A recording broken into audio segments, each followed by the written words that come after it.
Hey guys, welcome to your first video lesson for Unit 3 on absolute value. Today we're going to quickly just go over and discuss how to solve absolute value equations. If you can solve your basic algebraic equations, you guys can do these very easily. The only difference is our setup and getting to the algebra that we're going to have to solve. So with that, let's take a quick look at what absolute value actually means, because that's important in terms of our solving process. As you guys hopefully know, the absolute value of a number simply means how far a number is from zero on a number line. So when we look at absolute value, basically what we're doing is we're determining the distance in which a number is away from zero, kind of that center of the number line, if you want to think of it that way. So when we talk about the absolute value of a number like 3, the answer to that is simply how many units away from 0 is that value. And clearly you guys can see that 3 is 1, 2, 3 units away from the 0.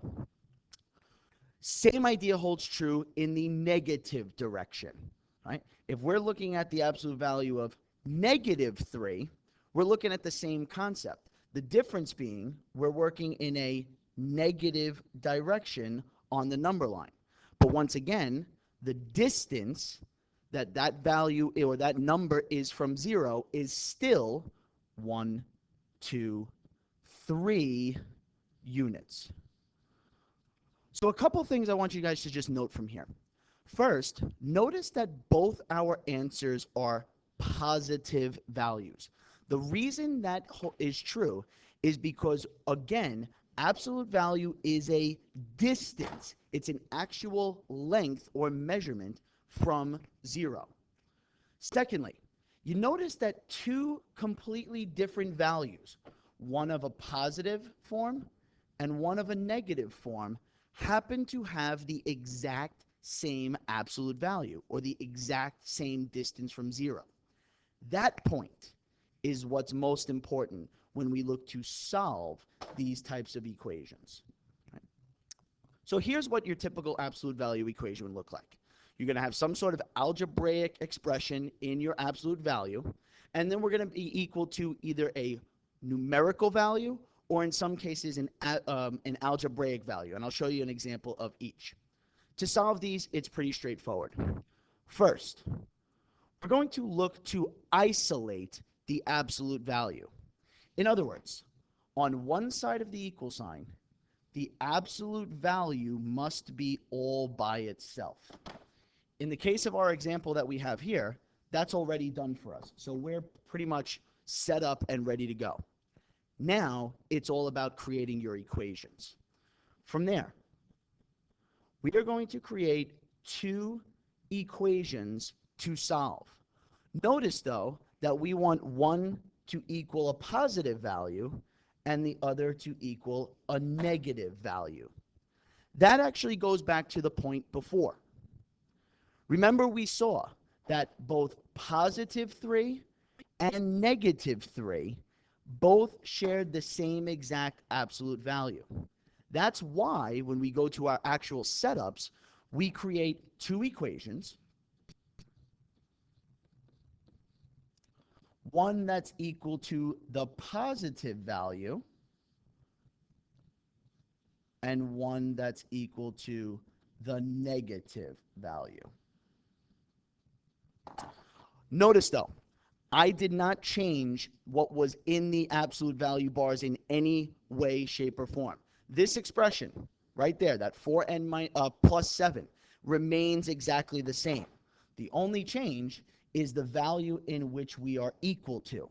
Again, one being positive, one being negative, because both the same positive and negative integer share the exact same distance from 0. Again, as long as you guys can get to this point in setup, hopefully you see that this is a pretty easy type of question to solve. From there, we're going to actually solve both equations. In this case, pretty straightforward and easy. First one, we're going to subtract 7, leaving us with 4n equals -2. divide off by 4, and you guys get, n is equal to negative 1/2 or negative 0.5. On the other side, same process, additive inverse of 7, leaving us with 4n equals negative 12. Divide both sides off, leaving us with n equals negative 3. Now, again, you hopefully can see that we do have two potential answers. In many cases, both answers will work. But in some rare cases, just like we saw in our previous unit with rational equations, sometimes one or both of the solutions do not work.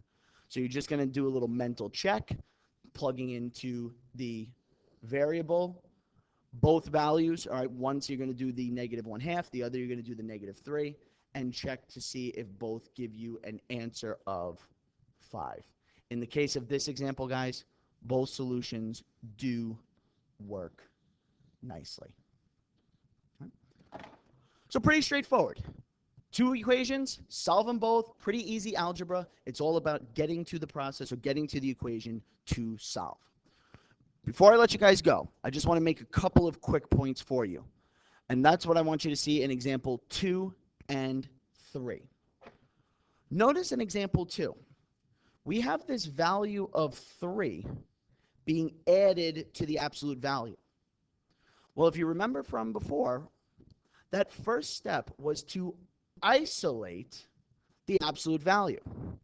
In the case of this example, we need to subtract that 3 to the other side so that our absolute value is isolated. And now you would be able to create your two equations from that. One set equal to the positive 3, the other set equal to the negative 3. So really, isolating is just moving your pieces away from that absolute value so you can solve your equation just like you saw it demonstrated on the previous slide. Additionally, as you see in number 3, instead of being equal to a numerical value, we are set equal to an algebraic expression. We're still going to treat this type of example the same exact way. We're going to isolate. In this case, we are already set. We're going to create our two equations.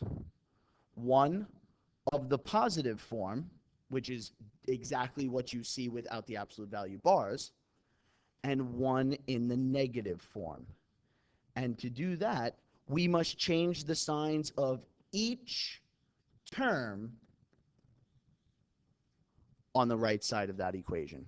So that would be how you would deal with an absolute value equation in which you're set equal to an algebraic piece as opposed to a numerical piece. All right? So to quickly give you guys a quick recap and then let you try some on your own if you so choose. If not, we'll see you tomorrow to get this going. With absolute value equations, we're going to basically create two smaller algebraic equations to solve. First, we're going to make sure that the absolute value is isolated so that we can set up our equations. We're going to create those two equations, one with a positive answer or equation, and one with set equal to a negative value. Again, going back to our point of both the positive and negative integers having the same distance from 0. And from there, it's a quick and easy solve and a quick and easy mental check to take you through your absolute value equations. With that, hope you guys have a great night. I'll see you tomorrow in class for more work with our absolute value equations.